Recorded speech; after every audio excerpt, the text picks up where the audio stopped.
नमस्कार. धक्कादायक घटना समोर आलेली असून चित्रपटसृष्टीतील बाल कलाकार म्हणून अभिनय कारकीर्द गाजवणाऱ्या 27 वर्षाच्या अभिनेत्याचे निधन झाले. ही दुःखद बातमी समोर आल्यानंतर संपूर्ण मनोरंजन विश्व हादरून गेलेलं आहे. जाणून घेऊया संपूर्ण बातमी. तत्पूर्वी आपण जर तारांगण या मराठी यूट्यूब चॅनलला सबस्क्राईब केलं नसेल तर एकदा नक्की सबस्क्राईब करून घ्या. मिळालेल्या वृत्तानुसार हरी मुरली या अभिनेत्याचे आज निधन झाले. केरळ येथील पय्यन्नूर येथील त्यांच्या राहत्या घरी अभिनेत्याने अखेरचा श्वास घेतला. मृत्यूच्या वेळी ते फक्त 27 वर्षाचे होते. हरी मुरली यांनी लहानपणी चित्रपटसृष्टीत पाऊल ठेवलं होतं. जवळपास त्यांनी 50 चित्रपटात बालभूमिका साकारल्या.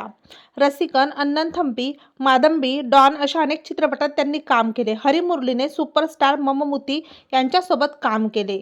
नंतरच्या काळात हरी मुरली यांनी अभिनयाबरोबर VFX आर्टिस्ट म्हणून देखील काम केलेले आहे. ते अमर अकबर अँथनी या चित्रपटात देखील झळकले होते. त्यांच्या मृत्यूचे कारण अद्याप समोर आलं नसलं तरी त्यांचे चाहते प्रचंड दुःखी झालेले आहेत. तसंच त्यांच्या कुटुंबावर मोठा दुःखाचा डोंगर कोसळलेला आहे. तेव्हा मित्रांनो, आपल्या तारांगण या मराठी यूट्यूब चॅनलतर्फे अभिनेते हरी मुरली यांना भावपूर्ण श्रद्धांजली.